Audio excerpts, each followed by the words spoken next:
Now, from a leadership point of view, if we just purely look at from an organizational leadership point of view, we were very much used as leaders to look at past data.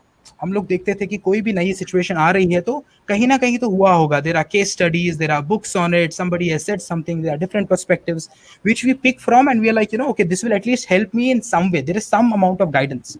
But in today's situation that we are in, and what we have been for 12 to 18 months now, it's difficult because we don't have that past data to refer to, right? The future cannot be predicted based on past anymore. So, as a leader, what are your thoughts on this? What's been happening in this space? Yeah, you rightly mentioned Prashant, because there is no data point to have a reference, and this was something I call it forced OD in HR Okay. parlance, because or generally you will go for change in a planned manner, but this was a change which was totally forced upon us, and we had to take care Hmm. of things immediately overnight. And the Absolutely. kind of leadership that people had shown, especially the middle managers, it's truly exemplary. Though there were no data points like we discussed, but people came forward. And I think one thing that came out truly in this time was compassion. That was one thing Hmm. basis which you could run your leadership, or you could do good with your team, and you can act as a leader. I believe that people who were leaders before pandemic, right, who had built a strong team, people who had actually connected with their people, who had actually been authentic in terms of leadership, they had built that trust, that built that respect, that built that bond with their team where they're moving towards a common goal.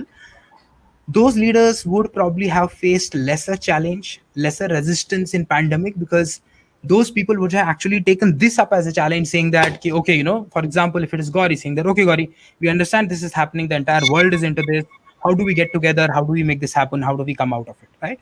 And those leaders would have probably faced a lesser challenge. There's still challenges at operational level, at strategic level, but lesser compared to people. Now, other people who had actually not built that bond, people who are used to come to work every day, look at their people, like I made a video where I spoke about Big Boss camera, where I'm like, people, they're looking at their people and they're like, "Acha, ye hua ki nahi, wo hua ki nahi, ye kiya ki nahi." Those leaders are like, "Oh my God, what do I do? Do I install cameras in people's home? Like, how do I look at my people now?" And that disengagement that they had with their people showed now, because the discipline was missing, people did not take ownership, the accountability was missing. So such people would have had bigger challenges. Have you experienced this or observed something like this happening around?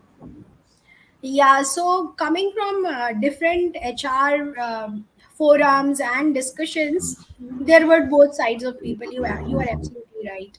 And the ones who were micromanaging, they were having problem at work, and they had even more problem when it started with the work from home. And they were the ones who were like insisting people to be back at work despite all the challenges. So that's how Mhm. you get your net promoter score, right? If Hmm. how you treated people when there were challenges would indicate how people are going to treat you moving forward. We are sitting on this ticking time bomb which is called as Great Resignation, and the Hmm. prediction says that 2 years people didn't move, and there will be huge movement now moving forward 2022. So Okay. people would also reciprocate in same way the way you behave with them. And there were people who asked for those softwares to be installed. There were people who will just keep on giving work because you are saving 3-4 hours of commute time. Now that's not done because everybody is facing challenge at home. So True. everyone is getting adjusted to these things newly. So you can't say that since you are saving 4 hours, you do this. And that's where then organizations brought in policies where they said, okay, nothing after 6 p.m., or you can't send out emailers. But yes, there were both sets of people, and I think they would have learned their lesson. If not, people will teach them by giving them a negative promoter score or negative score on leadership.